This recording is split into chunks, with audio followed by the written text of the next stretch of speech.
Good morning and welcome to the Science Magazine program. Council of Scientific and Industrial Research CSIR organized the celebratory event of One Day as a Scientist at CSIR National Physical Laboratory NPL Auditorium, Pusa on 24th of July 2025 in the gracious presence of Hon'ble Union Science and Technology Minister Dr. Jitendra Singh. The Honorable Prime Minister and President CSIR, Shri Narendra Modi ji, in his Mann Ki Baat had proposed students to spend a day as a scientist and experience what it feels to be one. Following up on the direction of the Honorable Prime Minister, CSIR under the Jigyasa program proposed to start One Day as a Scientist program. Dr. Geetha Vani Rayasam, head CSIR-HRDG, that is Human Resource Development Group, introduced the One Day as a Scientist ODAS program. Warm welcome to the dignitaries and all the officers from CSIR headquarters, scientists, colleagues, friends, and most importantly, the school students. This day is about you. The Honorable PM in his Mann Ki Baat urged the students to,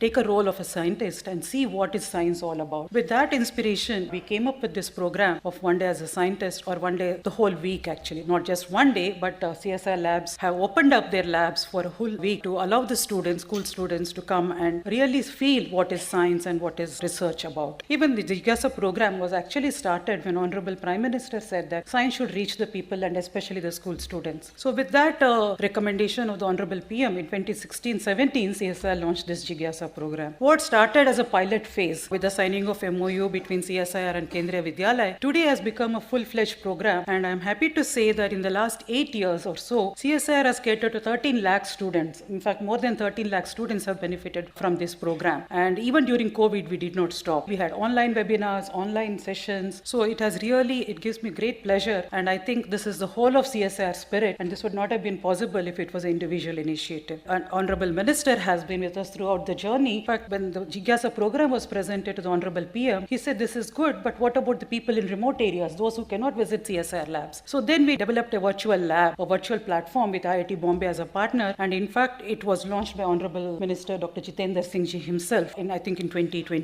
And after that, also we have done many events where Honorable Minister was involved. We did an MOU with National Council for Science Museums with Dr. Jitendra Singh ji and Dr. Kishan Reddy ji. And because of that MOU, CCMB actually developed a mobile bus, which is actually with NCSM, which traveled across Telangana and Karnataka and others, talking about genetic diseases and taking science to the masses. And apart from that, we also, when Azadi Ka Amrit Mahotsav was being celebrated, we did Jigyasa Vigyan Mahotsav and Pan-India competition. And again, when we announced the winners, Honorable Minister was with us, and he in fact announced the winners of the Jigyasa Vigyan Mahotsav. The Honorable Minister had launched the Indian Sign Language enabled videos for the Jigyasa program, and also we set up a laboratory in Karnal, the city of Kalpana Chawla. An astronomy lab was set up, which was virtually launched by the Honorable Minister. So there are many initiatives under the Jigyasa platform. We had this Royal Society of Chemistry coin battery experiment, which DGCSIR will remember. We did it in this meeting. And coming to the more recent activities is the Jigyasa Epic Hackathon. The reason we chose today was many of the students are joining virtually also today. So as we speak, really more than 1,500 students have joined from 37 CSIR labs. Who is a better speaker for them than another student who has won the innovation? So we want to motivate that not only scientists, but even students can do the innovations. Came from the Honorable PM in this 2022. He said, can we have some AI-based tool or something where you can gauge the aptitude of a student? So because we are a scientific organization, we have taken up scientific aptitude assessment, and nearly 800 students performed DNA experiment. And interestingly, even non-biology labs did this activity. And more than 800, I think, students performed the DNA isolation. And then we gave them a questionnaire. What is your understanding after doing the experiment? We are going to analyze that pilot experiment will lead to more meaningful initiatives. And the way we did this was partnered with MyGov and IIT Bombay, our partner. So we wanted to introduce science to the students. So we had a small quiz. They read a passage on antimicrobial resistance. So from there, the initiative of science started. They read this passage, answer questions, very easy questions, and then they register. And once they register, they can choose which CSIR lab they want to work and what is the date. So that registration did, and we got almost 15,000 registrations so far we received across the country. And so this activity is going on, and all the 37 labs. And so when these people visit, they're just not walking around, but they're actually, our idea is to expose them to the scientists. What does a scientist look like? We all know only Einstein. The minute you ask somebody to draw a scientist, it will be Einstein or maybe Marie Curie. But there is science happening in India India, our own Indian scientists, so they can actually talk to them and they can stay connected, work with these CSIR labs. And this is the idea of the One Day as a Scientist. Dr. Venu Achanta,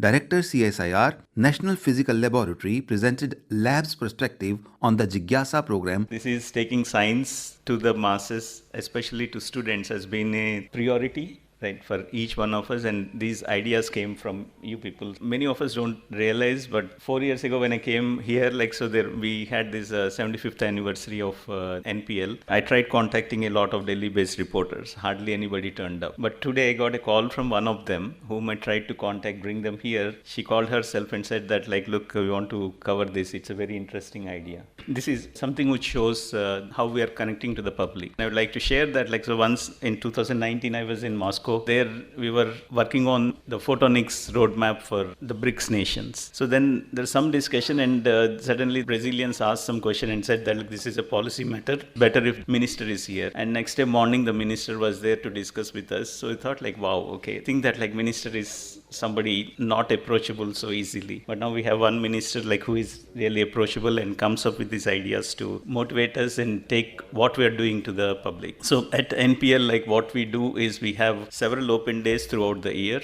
and our labs are open to schools and colleges who actually write to us to visit the labs. So in addition to that, under the flagship Jigyasa program of CSIR, so what we do is we have a 10-day internship program for students. Especially I'm mentioning these things because those who are coming for one day, you made the contact today, but you're always welcome back. You use this opportunity to come back and work at NPL in the laboratories with our scientists, so that you get a even better feel of science and what is happening here. So this school students internship program is typically about 10 days. The students come and spend at NPL in various labs, and also have a STEM workshop which we recently organized to bring scientists and teachers together in one place to see how we can promote research-oriented or research concepts, or how to mix the both and improve the teaching. So for the school and college students, so this is STEM workshop for teachers which we have organized. Then we also do these micro-research activities. If some student has an idea, so we help execute that idea and it may be publishable, right? So these are small experiments which can lead to a publication in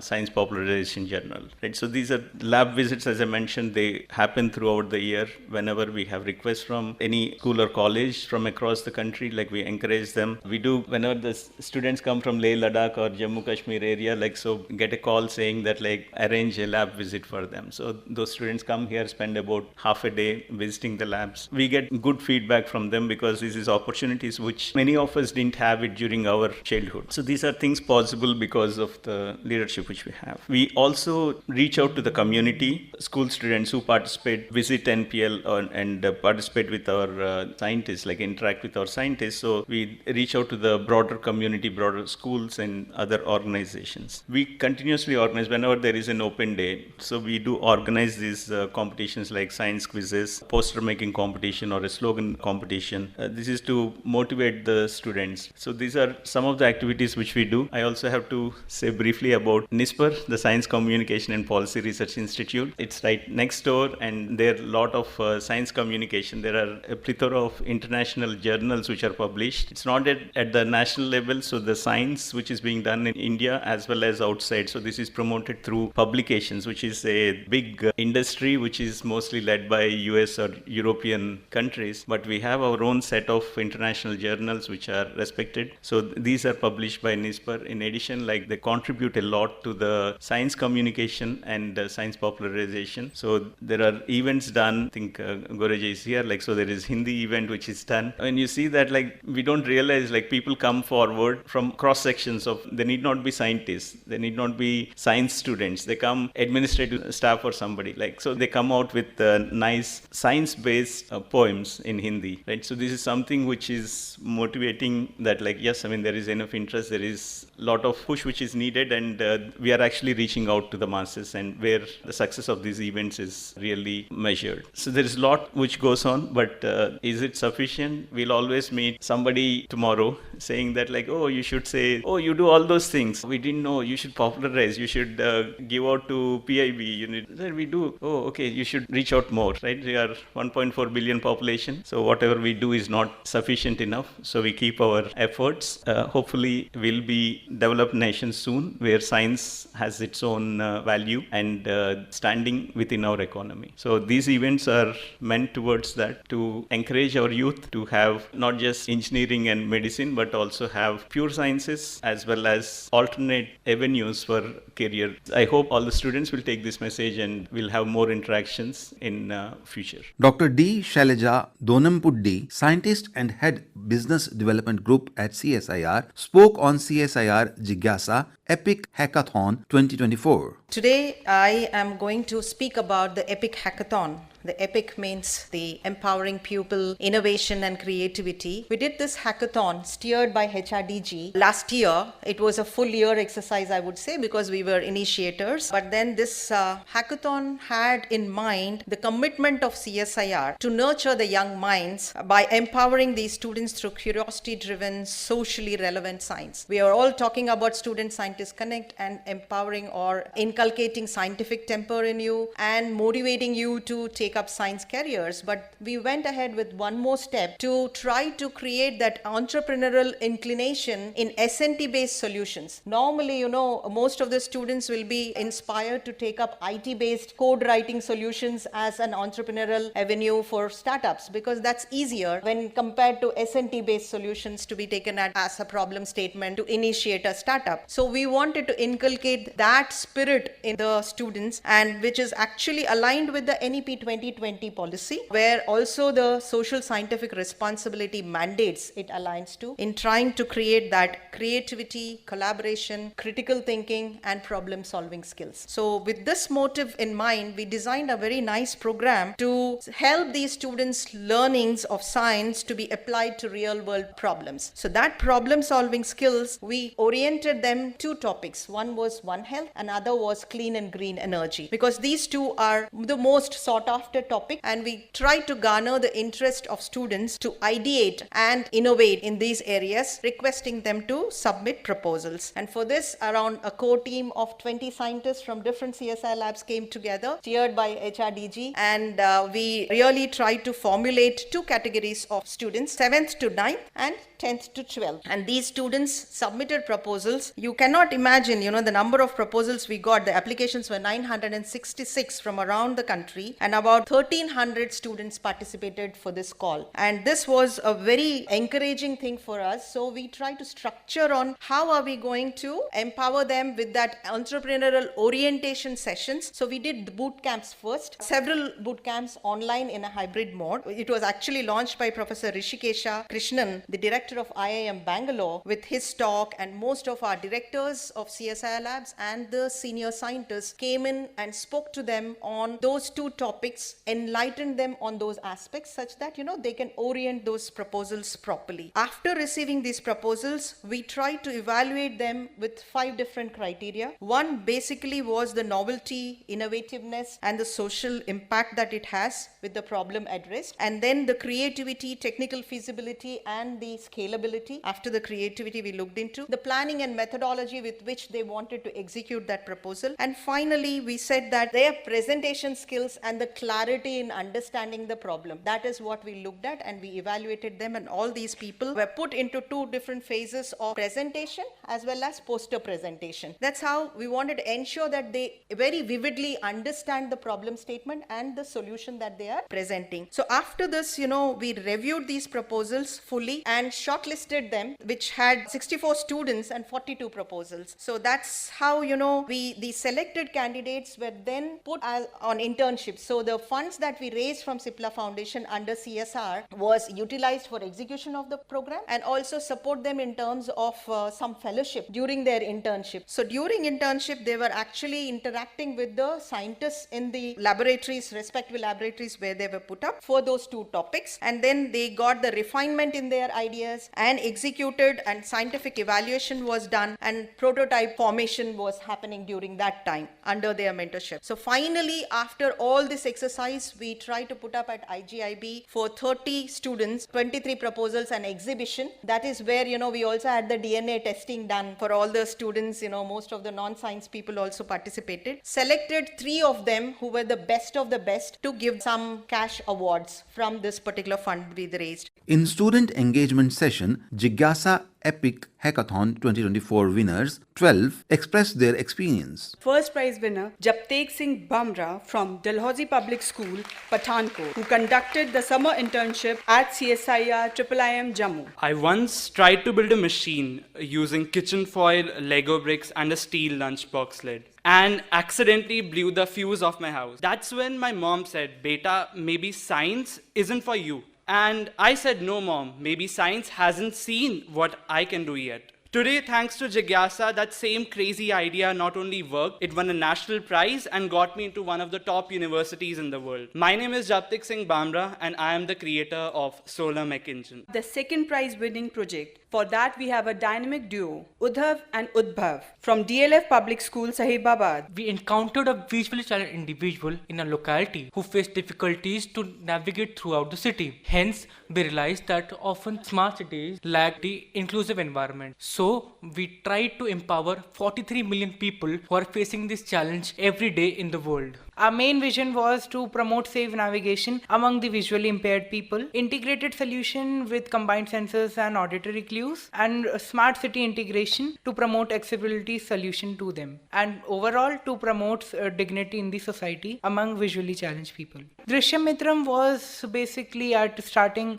a smart blind stick and then turned into a compact add-on for the blind stick. In stage 1, we made a basic prototype mounted on a vertical support, and in stage 2, we used a vibromotor for better sensing, and overall in the stage 3, we made it compact as an add-on, as an attachment which can be attached to any stick, not compromising their comfort level and making it useful. I'm Shreya Vinod from Roorkee, Uttarakhand. As part of the CSIR Jigyasa program, I did a 2-month internship at CBRI Roorkee, Uttarakhand. Firstly, I came up with an idea to generate electricity from the waste heat of air conditioner. The idea was to use thermoelectric generators to generate power from the temperature difference. Then, I discussed this idea with my mentor. Based on this, I came up with an idea to use 6 TEG units as an array. After the prototype was set, the next task was to test it. I was so excited to see the output voltage rise up to 4.5 volt. The next step was to install this unit in an AC and to test it. We were able to see a voltage of 1 volt from this setup. There is a lot more to tweak on this project before this unit can generate more power, but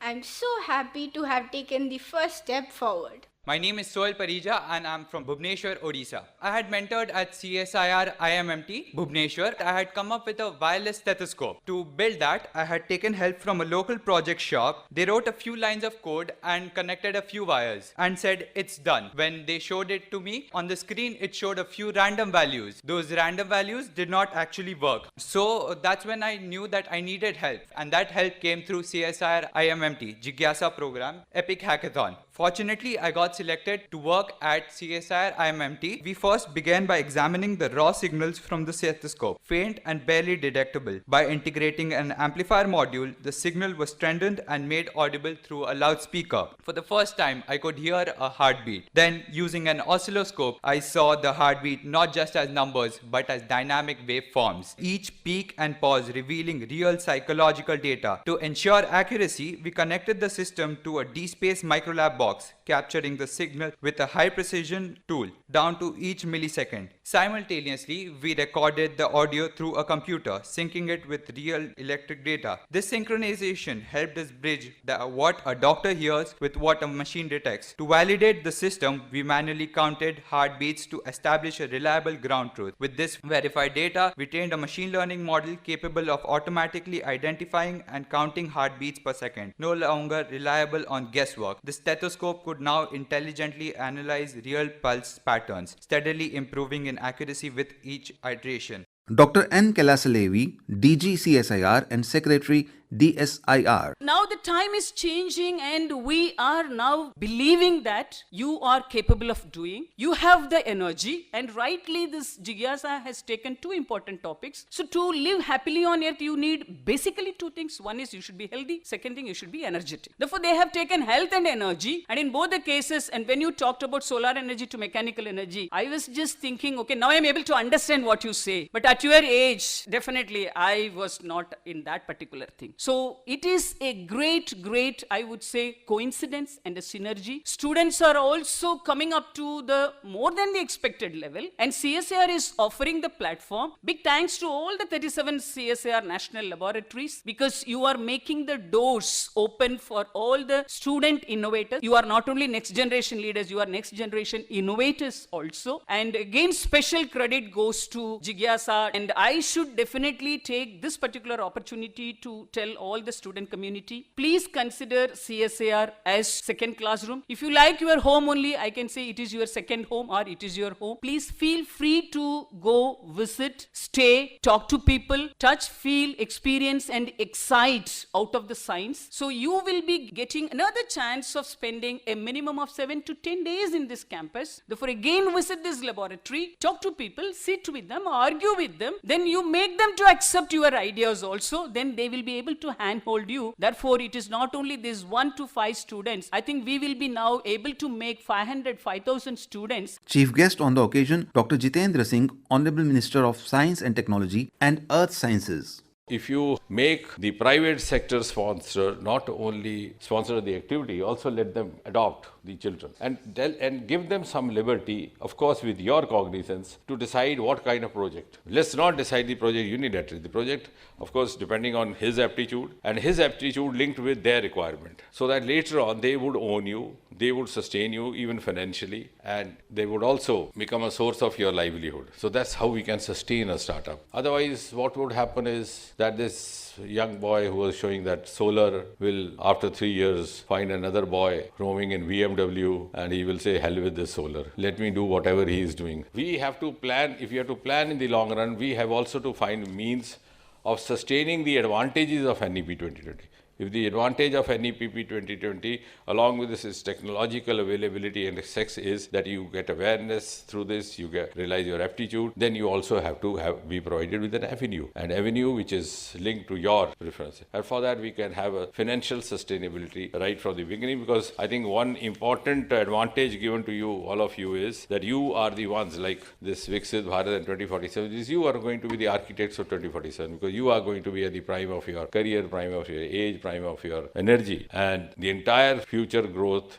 across the world is going to be technology driven. That also is the reason. Now the trend has also changed because of some of the success stories we have registered, like in space. And the best way, I think, that we, all of us, can do, at least I do that, to find out where these children are going ahead, because sometimes you tend to lose contact if you are not constantly. Don't go by the ratings given in the magazines or in the newsletters. Just go try to get access to the counseling sessions conducted on them when they go through IIT JEE, when they go through NET, and they will tell where you stand. And you know something? Now, suddenly for the last 2-3 years, because in engineering, in the aerospace, many in the room may not be aware, you have a summer training program like you have in MBA. In MBA also, in first year, you go for a summer training to one of the industry houses. You can go to a printing house, you can go to a manufacturing. So there also they have a provision. The third year of engineering, they expect you to go, because that adds to your profile for 2 months. And for the last 2 years, thousands and thousands of applications to do a summer training in ISRO, because most of these boys have taken up aerospace as engineering, which was not a favored subject till a few years ago. The trend keeps changing. Like sometimes it was electronic communication, even in engineering, sometimes mechanical. It's now become like that. So we have to keep in touch with that. That is a reflection, because they know where they are looking for. And that has very closely linked to the market placement or the future job placement of theirs. And there also you can know your standing. Especially I was talking, because I'm going to 1 or 2 teaching institutions also every week. It's very more important for them also where they stand. To my amazement, I found many of the boys and girls opting for a private medical college instead of AIMS. You have 26 AIMS. Many of them opting for a private engineering college, then they're applying for the new IIT.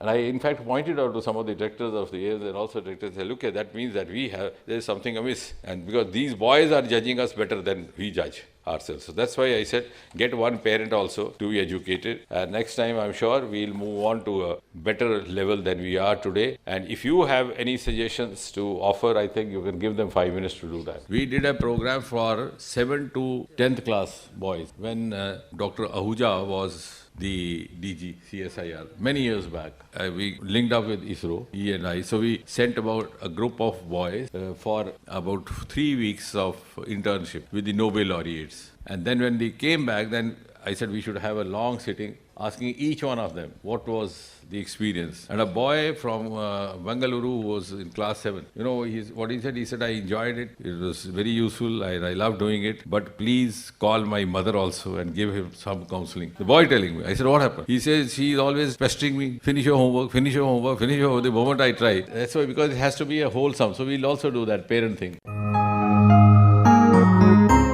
With this, we come to the end of today's episode of Science Magazine, narrated by Nitish Arora and produced by Dilip Jha. This broadcast came to you from the Indraprasth channel of Akashvani, Delhi.